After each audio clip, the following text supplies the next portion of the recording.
Γεια σε όλους. Σας ευχαριστούμε πολύ που συμμετέχετε σε αυτό το webinar. Ονομάζομαι Μαρίνα Χατζικυριάκου, είμαι μεταπτυχιακή φοιτήτρια στο Πάντιο και σήμερα θα βοηθήσω τους συναδέλφους μου παρουσιάζοντας το πρόγραμμα «Πλουραλιστικά μέσα για τη δημοκρατία» στα ελληνικά. Έχουμε προσκαλέσει τον Σταύρο Φανφάνη, εκδότη και διευθυντή του δημοσιογραφικού οργανισμού Χρόνος, ενός ελληνικού μέσου ενημέρωσης, που το 2023 έλαβε επιχορήγηση από το πρόγραμμα «Τοπικά μέσα για τη δημοκρατία» ή Local Media for Democracy, για να δώσει χρήσιμες συμβουλές για την υποβολή μιας επιτυχημένης αίτησης. Πριν ξεκινήσουμε, θα ήθελα να σας ενημερώσω ότι το σεμινάριο θα καταγραφεί και θα είναι διαθέσιμο στο YouTube. Αυτό θα μας επιτρέψει να μοιραστούμε τις πληροφορίες που αφορούν το πρόγραμμα και με άτομα που δεν κατάφεραν να παρευρεθούν σήμερα. Το webinar θα παραμείνει προσβάσιμο για όσο διάστημα είναι σχετικό και για τη δημιουργία ενός πολύτιμου αποθετηρίου γνώσης. Ειλικρινά μας χαροποιεί ιδιαίτερα το ενδιαφέρον σας και αυτός είναι και ο βασικός στόχος αυτού του webinar, να σας καθοδηγήσουμε και να λύσουμε όλες τις απορίες σχετικά με το πρόγραμμα. Θα συζητήσουμε λοιπόν για το περιεχόμενο του προγράμματος, για το Ταμείο για την Πολυφωνία και στα μέσα ενημέρωσης και θα αναφερθώ σε ορισμένες θεμελιώδεις έννοιες, καθώς και σε κάποια παραδείγματα που αντικατοπτρίζουν τον κύριο στόχο αυτού του προγράμματος επιχορήγησης. Το κομμάτι των ερωτήσεων και απαντήσεων στο τέλος του σεμιναρίου δεν θα καταγραφεί και θα είναι διαθέσιμο μόνο για τις παρούσες και τους παρόντες.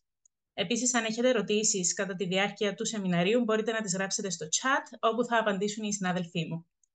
Ας ξεκινήσουμε λοιπόν την παρουσίαση. Αρχικά θα γίνει μια εισαγωγή στην οποία θα προχωρήσουμε σύντομα. Έπειτα θα προσεγγίσουμε κάποιες βασικές έννοιες που αντανακλούν την ουσία του προγράμματος. Και ακολούθως θα πάρει τον λόγο ο κύριος Φανφάνης, που θα μοιραστεί μαζί μας πολύτιμες πληροφορίες για την εμπειρία του με το πρόγραμμα Local Media for Democracy. Κάπως έτσι θα περάσουμε στις πρακτικές λεπτομέρειες για την προετοιμασία της αίτησης, που θα σας βοηθήσουν να αυξήσετε τις πιθανότητες χρηματοδότησης. Στο τέταρτο μέρος θα απαντηθούν τυχόν ερωτήσεις που θα προκύψουν και κάπως έτσι θα ολοκληρωθεί το σεμινάριο. Το πρόγραμμα «Πλουραλιστικά μέσα για τη δημοκρατία» ή PM4D είναι ένα διετές πρόγραμμα που στοχεύει στην καλλιέργεια ενός ζωντανού και ποικιλόμορφου μηντιακού τοπίου στις 27 χώρες της Ευρωπαϊκής Ένωσης, καθώς και την Ισλανδία, την Νορβηγία, το Λίχτενστάιν, την Αλβανία, τη Βοσνία και Ερτζεγοβίνη, το Μαυροβούνιο, τη Βόρεια Μακεδονία και τη Σερβία. Αυτές είναι ουσιαστικά οι επιλέξιμες χώρες και το πρόγραμμα θα παρέχει επιχορήγηση σε περισσότερα από 40 τοπικά, περιφερειακά και κοινοτικά μέσα ενημέρωσης, σε φορείς ερευνητικής δημοσιογραφίας και οργανισμούς που παράγουν περιεχόμενο με γνώμονα το δημόσιο συμφέρον. Το International Media Support επίσης θα προσφέρει ένα προσαρμοσμένο πρόγραμμα ανάπτυξης ικανοτήτων και καθοδήγησης και ο συνδυασμός αυτών των στοιχείων θα οδηγήσει στη δημιουργία ενός αποθετηρίου γνώσης και θα ενισχύσει τη δικτύωση μεταξύ δημοσιογράφων και οργανισμών. Αυτό το πρόγραμμα συνθέτουν δύο οργανισμοί, το Journalism Fund Europe, που είναι και ο επικεφαλής της κοινοπραξίας, και το International Media Support. Θα δοθούν περισσότερες πληροφορίες σχετικά με τα καθήκοντα κάθε οργανισμού στη συνέχεια. Το International Media Support είναι ο μεγαλύτερος οργανισμός ενίσχυσης μέσων ενημέρωσης στις βόρειες χώρες. Δραστηριοποιείται σε περισσότερες από 40 χώρες σε 4 ηπείρους, με σκοπό την ενδυνάμωση της ελευθεροτυπίας, την προώθηση της ποιοτικής δημοσιογραφίας και της ασφάλειας των δημοσιογράφων, μέσα από την ανταλλαγή γνώσεων και την ανίχνευση κοινών προκλήσεων σε όλο το τοπίο των μέσων ενημέρωσης. Μπορείτε να δείτε και τις βασικές αρχές που καθοδηγούν το έργο τους. Η σύμβουλη του IMS για το πρόγραμμα είναι η Claire Cook, υπεύθυνη βιωσιμότητας δημοσιογραφίας και μέσων, και η Ειρήνα Βιντανάβα, σύμβουλος επιχειρηματικής βιωσιμότητας. Ας προχωρήσουμε στις προτεραιότητες του προγράμματος. Σε αυτό το πρόγραμμα εστιάζουμε σε ειδησιογραφικές ερήμους. Βλέπετε και τον ορισμό στο κάτω μέρος της διαφάνειας. Ουσιαστικά, η ειδησιογραφική έρημος είναι μια περιοχή ή κοινότητα όπου η πρόσβαση στην πληροφορία, σε επαρκώς διαφοροποιημένες πληροφορίες και ανεξάρτητα τοπικά, περιφερειακά και κοινοτικά μέσα ενημέρωσης είναι περιορισμένη ή αδύνατη.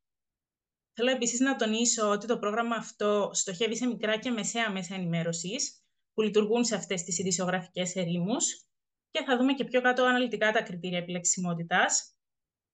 Η καινοτομία είναι επίσης πολύ σημαντική. Ακόμη δίνεται μεγάλη έμφαση στην παρακολούθηση και τη μέτρηση του αντικτύπου που έχουν τα project στις κοινότητες που αφορούν και στους ίδιους τους οργανισμούς που τα υλοποιούν.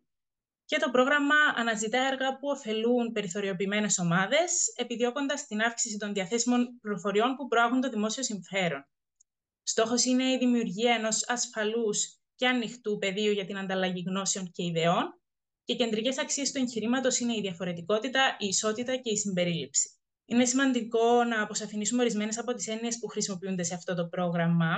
Πρώτα απ' όλα, όταν μιλάμε για δημοσιογραφία που εξυπηρετεί το δημόσιο συμφέρον, εννοούμε τη δημοσιογραφία που βασίζεται στα γεγονότα και που παράγεται ηθικά σύμφωνα με τις λειτουργίες κάθε ειδησιογραφικού οργανισμού. Αυτού του είδους η δημοσιογραφία οφείλει να ενθαρρύνει και να ενημερώνει τον δημόσιο διάλογο, να προάγει τη λογοδοσία και να αμφισβητεί κάθε είδους διακρίσεις. Τα τοπικά και κοινοτικά μέσα ενημέρωσης συμβάλλουν θετικά στην πολυφωνία των πληροφοριών μέσα από περιεχόμενο το οποίο είναι πρωτότυπο, δημιουργείται μέσα στην κοινότητα και για την κοινότητα, συμπεριλαμβάνει περιθωριοποιημένες φωνές και έχει τη δυνατότητα διανομής σε περιφερειακό ή εθνικό επίπεδο.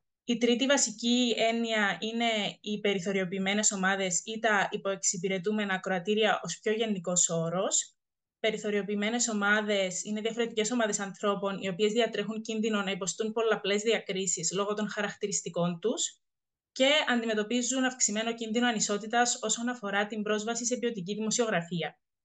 Είναι σημαντικό στην αίτησή σας να δώσετε κάποια στοιχεία που να αποδεικνύουν ότι έχετε εντοπίσει τις συγκεκριμένες ομάδες που αντιμετωπίζουν περιορισμένη πρόσβαση στην πληροφόρηση, οι οποίες πρόκειται να υποφεληθούν από το project σας. Δεν έχει απαραίτητα να κάνει με το μέγεθος της ομάδας, αλλά με την κάλυψη των αναγκών της. Το πρόγραμμα επίσης αναζητά τον εσωτερικό πλουραλισμό, δηλαδή τη συνύπαρξη διαφορετικών φωνών μέσα στον ίδιο οργανισμό, αλλά και τον εξωτερικό πλουραλισμό στο περιβάλλον των μέσων ενημέρωσης.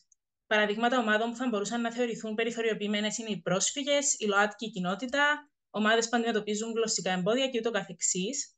Είναι λοιπόν απαραίτητο τα project σας να ενσωματώνουν τις αξίες της ποικιλομορφίας, της ισότητας και της συμπερίληψης με διαφορετικούς τρόπους, όπως για παράδειγμα η ένταξη στρατηγικών για διασφάλιση της έμφυλης ισότητας σε οργανωτικό επίπεδο και η χρήση συμπεριληπτικής γλώσσας σε επίπεδο περιεχομένου.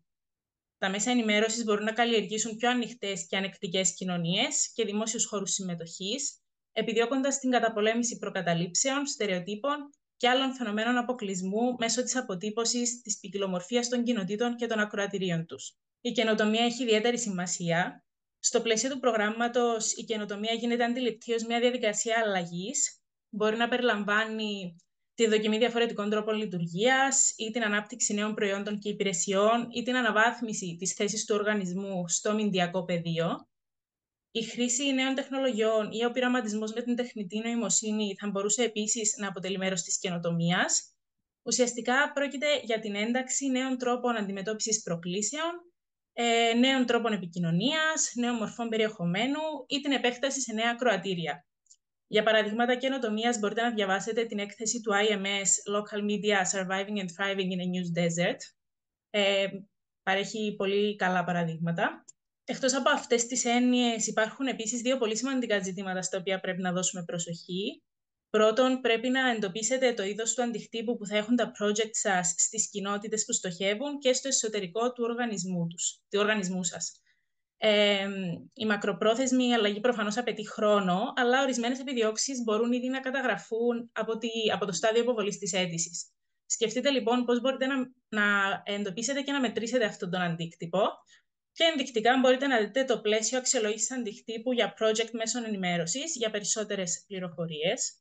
Το πρώτο βήμα είναι προφανώς η υποβολή της αίτησης. Στη συνέχεια, εάν επιλεγείτε, εκτός από τη χρηματοδότηση, θα λάβετε υποστήριξη για την ανάπτυξη των ικανοτήτων σας και την ανταλλαγή γνώσεων, που είναι η δεύτερη σημαντική παράμετρος του προγράμματος. Αυτό θα γίνει σε διάφορα βήματα. Αφού κατανοηθεί το πλαίσιο αξιολόγησης αντικτύπου για την παρακολούθηση των αποτελεσμάτων του project σας, στη συνέχεια θα υπάρξει μια σειρά από διαδικτυακά σεμινάρια με επίκεντρο την επιχειρηματική βιωσιμότητα των μέσων και την κατανόηση του κοινού και την έρευνα και ανάπτυξη προϊόντων. Έτσι, όταν ολοκληρωθεί η αξιολόγηση των αναγκών κάθε οργανισμού, αυτό το πρόγραμμα θα σχεδιαστεί και θα προσαρμοστεί με βάση τις ανάγκες των οργανισμών που έχουν επιλεγεί. Τα webinars θα καθοδηγούνται από στελέχη των μέσων ενημέρωσης, επαγγελματίες του χώρου και συμβούλους με εμπειρία σε μικρά ή μεσαία ευρωπαϊκά μέσα ενημέρωσης. Και τέλος, θα υπάρχουν πολλά διαθέσιμα εργαλεία για την ανταλλαγή γνώσεων και θα παρέχεται και ξεχωριστή καθοδήγηση όπου ζητηθεί. Κάπου εδώ θα σταματήσω το share screen. Ε, Τελειώνουμε έτσι με το θεωρητικό μέρος του σεμιναρίου και ήρθε η ώρα να πάρει το λόγο ο Σταύρος Φανφάνης για να μιλήσει για την εμπειρία του με το πρόγραμμα Local Media for Democracy ως αποδέχτης επιχορήγησης και να πει λίγα λόγια για το δικό του project, ώστε να έχετε μια καλύτερη εικόνα για το πώς λειτουργούν ακριβώς όλα στην πράξη. Σταύρο, μπορείς να ξεκινήσεις. Να σας χαιρετήσω, να καλησπερίσω όλους. Ευχαριστώ πολύ για την συμμετοχή σήμερα στο webinar. Να ευχαριστήσω πάρα πολύ το Journalism Found που είχα τη δυνατότητα να τρέξω το project το οποίο είχαμε στο μυαλό μας και φτιάξαμε. Λίγα λόγια να πω για το ποιοι είμαστε. Εννοείται θέλω να ευχαριστήσω πάρα πολύ και την Πάολα, γιατί καθ' όλη τη διάρκεια, και θα το πω και αρκετές φορές αυτό, είχαμε πάρα πολύ μεγάλη βοήθεια και καθοδήγηση, διότι για εμάς ήταν η πρώτη φορά που τρέχαμε κάποιο αντίστοιχο project. Οπότε αντιλαμβάνεστε ότι βγαίναν κάποιες αντικειμενικές δυσκολίες ή τα πράγματα μπορεί να χρειαζόταν να αλλάξουν κατά τη διάρκεια του project. Και σε όλο αυτό είχαμε πάρα πολύ καλή και επικοινωνία. Είχαμε και πάρα πολύ μεγάλη βοήθεια και ήταν και πολύ ευέλικτο η όλη καθοδήγηση που είχαμε στο να μπορούμε να τροποποιούμε πράγματα. Καταρχήν, εγώ είμαι ο Σταύρος Φανφάνης, έχω την εφημερίδα και το ράδιο Χρόνος στην Κομοτηνή, στη Ροδόπη. Η εφημερίδα Χρόνος υπάρχει από το 1964. Έχουμε το site μας, το χρόνος.gr, το ραδιόφωνο, όπως σας είπα πιο πριν, τα social media τώρα. Οπότε είμαστε ένας δημοσιογραφικός οργανισμός, ο οποίος είμαστε και σε μια περιοχή που έχει κάποιες ιδιαιτερότητες. Μιλάμε για την περιοχή της Ροδόπης πάνω στη Θράκη. Ε, Όταν λοιπόν σκεφτήκαμε και είδαμε το call το οποίο υπήρχε, αυτό το οποίο μας εντρίγκαρε ήταν το Desert News, το οποίο είχαμε δει. Και όντως η περιοχή της Ροδόπης και της Θράκης αποτελεί για πάρα πολλούς λόγους, τους οποίους δεν θα μπορούσαμε όλους μαζί να τους πιάσουμε για να τους αναπτύξουμε σε ένα συγκεκριμένο project. Οπότε επιλέξαμε να δουλέψουμε με κάποιους συγκεκριμένους τομείς, τους οποίους σας αναφέρω και θα σας πω και τον τρόπο με τον οποίο δουλέψαμε πάνω σε αυτό και ποιο ήταν το αποτέλεσμα που θέλαμε να πετύχουμε και τι πετύχαμε τελικά. Γιατί νομίζω ότι πρέπει να το δούμε λίγο ολιστικά το θέμα. Να πω ότι αναφορικά με το τεχνικό κομμάτι, γιατί θα σας πω για το project, θα σας πω την υλοποίηση, θα σας πω τι κάναμε στο επίπεδο του field, του πεδίου. Στο τεχνικό το κομμάτι για τις αιτήσεις, για την διαδικασία, για την συγγραφή του project κτλ. Είχα μια πάρα πολύ μεγάλη βοήθεια από δύο συνεργάτες μου, από τον Φάνη τον Παντελογιάννη που δεν είναι σήμερα μαζί μας και τον Νίκο τον Λαμπρόπουλο επίσης δεν είναι μαζί μας. Είναι πάρα πολύ σημαντικό να έχεις μια ομάδα σε όλα αυτά τα project και ειδικά μια ομάδα που κατανοεί πώς πρέπει να παρουσιαστεί σωστά ένα project, πώς πρέπει να γίνουν τεχνικές λεπτομέρειες κτλ. Αν δεν έχετε λοιπόν τέτοια άτομα, καλό είναι να βρείτε. Θα σας βοηθήσει πάρα πολύ, όχι μόνο στο συγκεκριμένο call, αλλά και σε άλλα, αν θέλετε, στο μέλλον να ασχοληθείτε. Το να υπάρχει μια ομάδα δομημένη, δεμένη, η οποία θα μπορεί να φτιάξει και να υλοποιήσει ένα project σε όλα του τα επίπεδα. Πάμε λοιπόν στο project το δικό μας. Το δικό μας project λεγόταν Project Ροδόπη.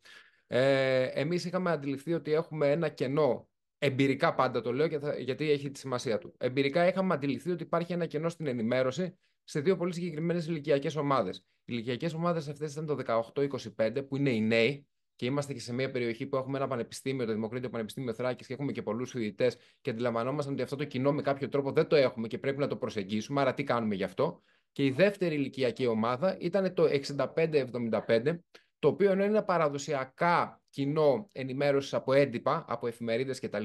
Λόγω ηλικίας. Για κάποιο λόγο επίσης δεν το είχαμε, το οποίο προσπαθούσαμε να αντιληφθούμε για ποιο λόγο δεν έχουμε το συγκεκριμένο κοινό.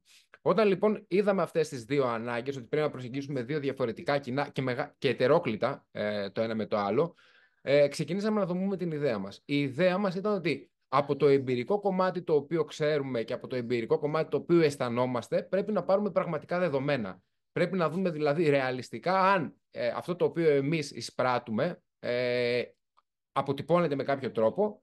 Επίσης, για ποιο λόγο, αν αποτυπώνεται και είναι αληθή, δεν το έχουμε αυτό το κοινό και ίσως τι βελτιώσεις θα έπρεπε να κάνουμε για να μπορέσουμε να το έχουμε αυτό το κοινό.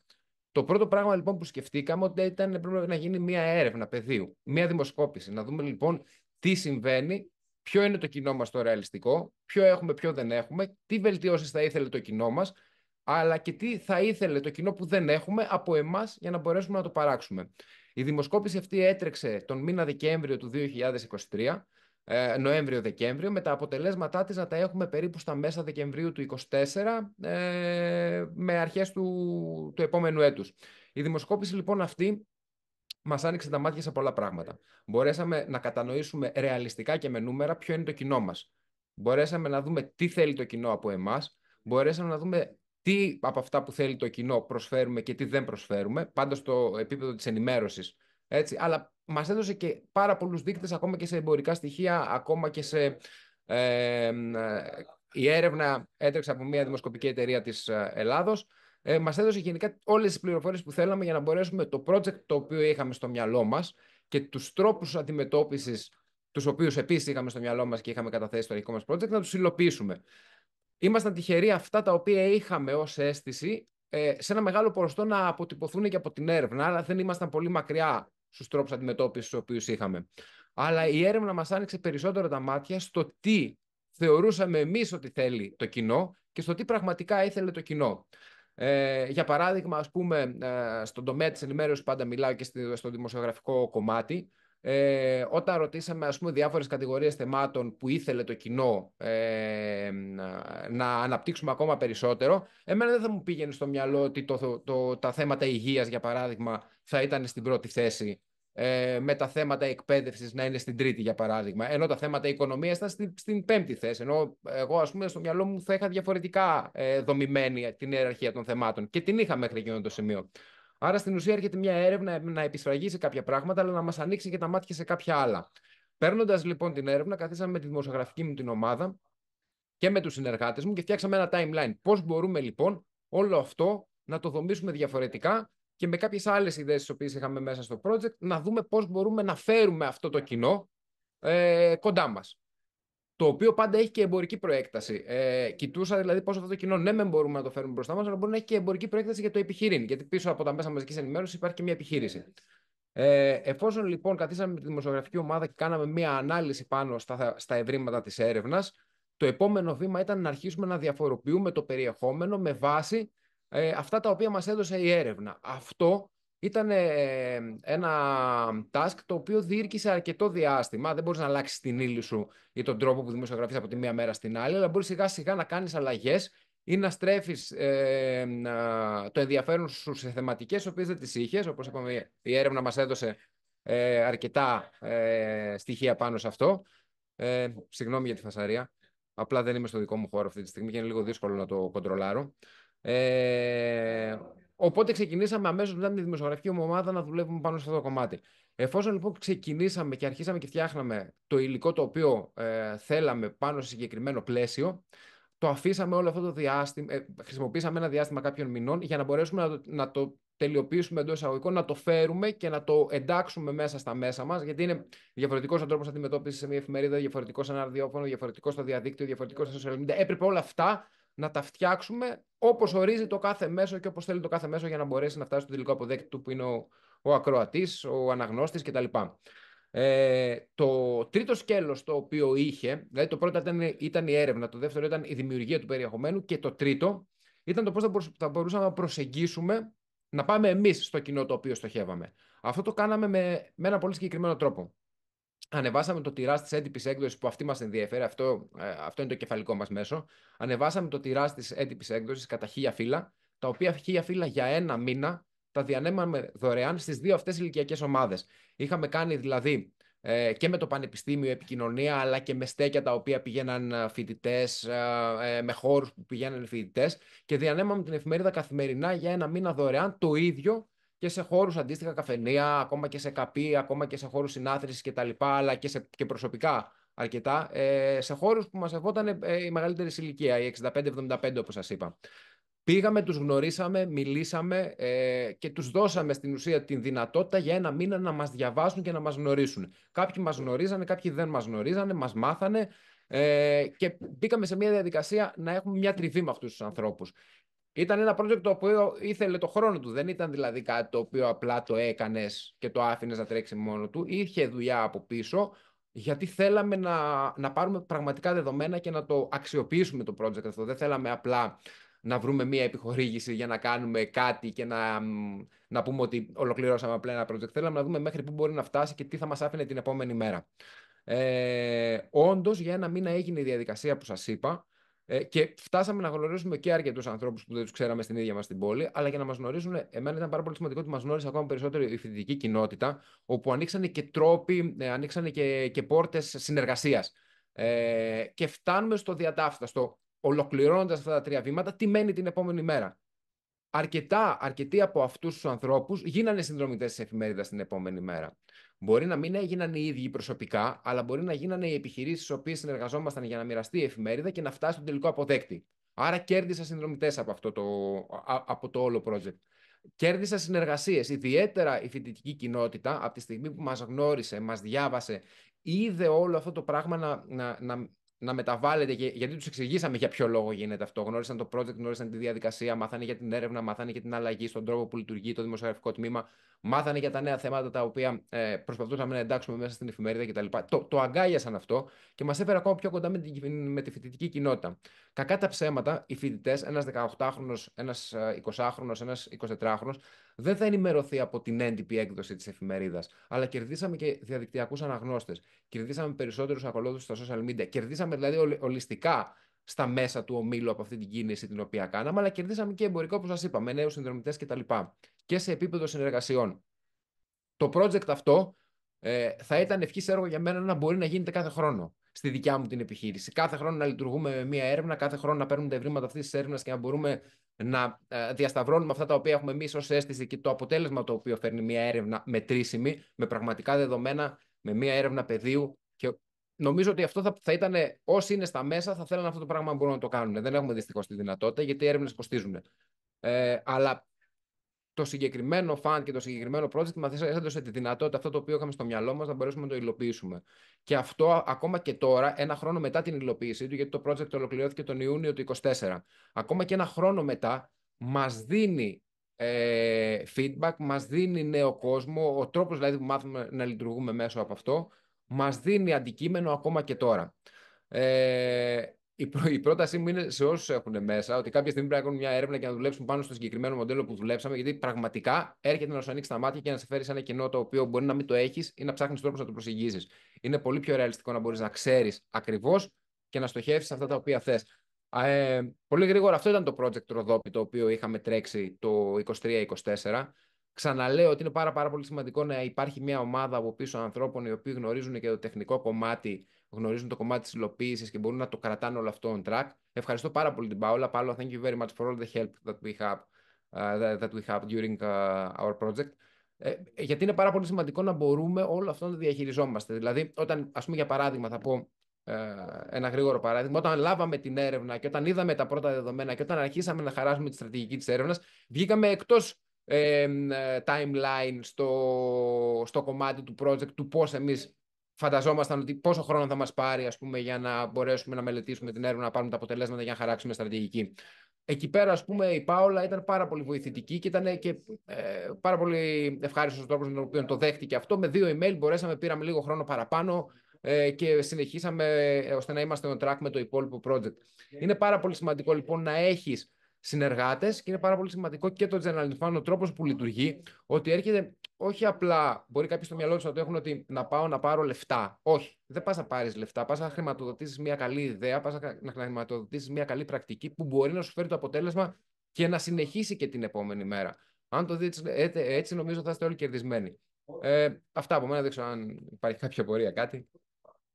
Σε ευχαριστούμε πολύ, Σταύρο, για την παρουσία σου και που αποδέχτηκες την πρόσκλησή μας και για όλες αυτές τις πολύ χρήσιμες πληροφορίες που μοιράστηκες μαζί μας. Συνεχίζω τώρα το share screen.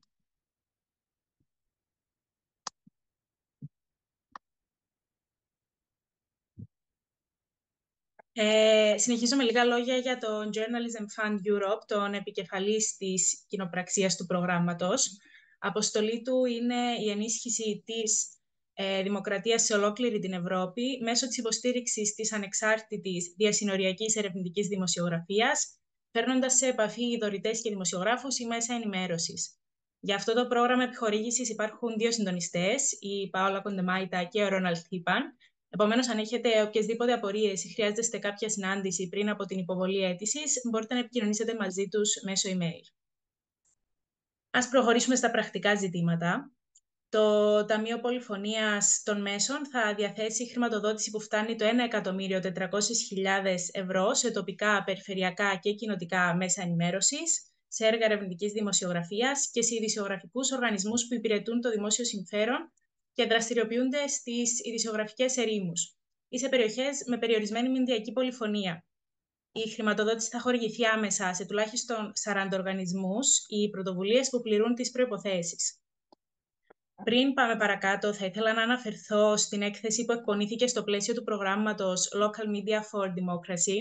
Σε αυτό το πρόγραμμα συμμετείχαν 4 οργανισμοί, το International Federation of Journalists, το International Media Support, το Center of Media Pluralism and Media Freedom στην Ιταλία και τον Journalism Fund Europe. Σας προτρέπουμε να χρησιμοποιήσετε αυτή την έκθεση, η οποία δημοσιεύθηκε τον Φεβρουάριο του 2024 από το CMPF, καθώς παρέχει σημαντικές πληροφορίες σχετικά με τις ειδησιογραφικές ερήμους στην Ευρώπη. Θα πρέπει να τεκμηριώσετε γιατί το project σας είναι σημαντικό, καθώς ένα από τα κριτήρια ιεράρχησης των αιτήσεων είναι ποιες χώρες έχουν τη μεγαλύτερη ανάγκη από αυτού του είδους χρηματοδότηση. Όσον αφορά τα κριτήρια επιλεξιμότητας, το πρόγραμμα απευθύνεται μόνο σε νομικές οντότητες που είναι εγγεγραμμένες στις χώρες που αναφέρονται εδώ και που είπαμε και προηγουμένως. Μια νομική οντότητα μπορεί να υποβάλει αίτηση για ένα μόνο project αναγύρω αιτήσεων. Επίσης, οι νομικές οντότητες πρέπει να έχουν ετήσιο κύκλο εργασιών μικρότερο από 1,5 εκατομμύριο ευρώ και να μην ανήκουν σε όμιλο ή κοινοπραξία με συνολικό κύκλο εργασιών που υπερβαίνει τα 3 εκατομμύρια ευρώ.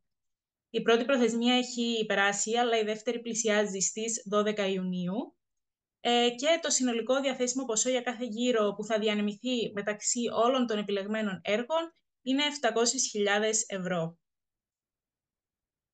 Ο τρόπος με τον οποίο η Κριτική Επιτροπή θα αξιολογήσει τις αιτήσεις είναι διαφορετικός από άλλα προγράμματα και βασίζεται σε ορισμένα κριτήρια. Το πιο σημαντικό είναι η συνάφεια του project σας. Η έκθεση του CMPF μπορεί να χρησιμεύσει και πάλι ως οδηγός σε αυτό το κομμάτι. Η συνάφεια είναι το μόνο κριτήριο που έχει ελάχιστη βαθμολογία επιτυχίας. Αυτή είναι το 20 και η μέγιστη το 35.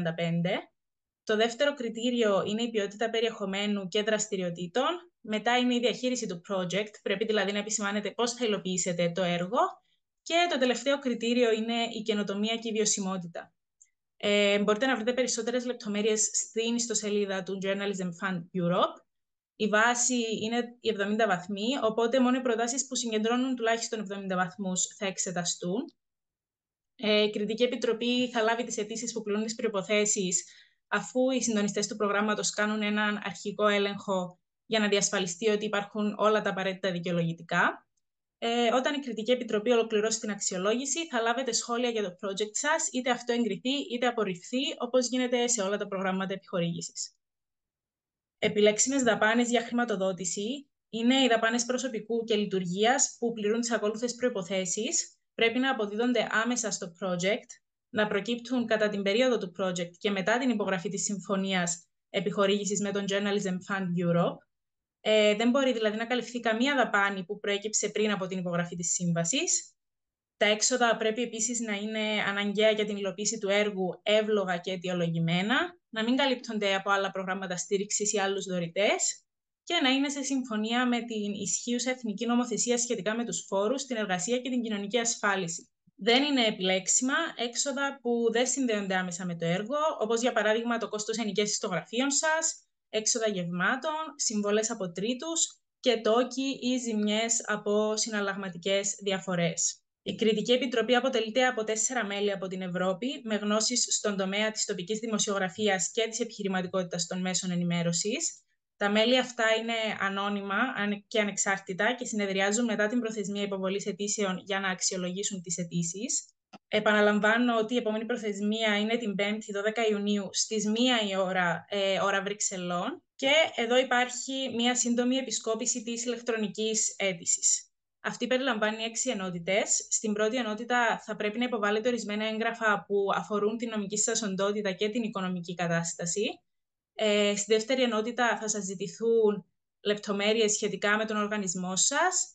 Και στο τρίτο και τέταρτο μέρος μπορείτε να περιγράψετε το project για το οποίο υποβάλλετε την αίτηση. Στην τελευταία ενότητα θα πρέπει να δώσετε πληροφορίες σχετικά με τον προϋπολογισμό. Τώρα θα ήθελα να αναφερθώ σε ορισμένα θέματα και απορίες που προέκυψαν κατά τη διάρκεια προηγούμενων προγραμμάτων. Είναι σημαντικό να υπολογίζετε το κόστος προσωπικού με τον σωστό τρόπο στον προϋπολογισμό.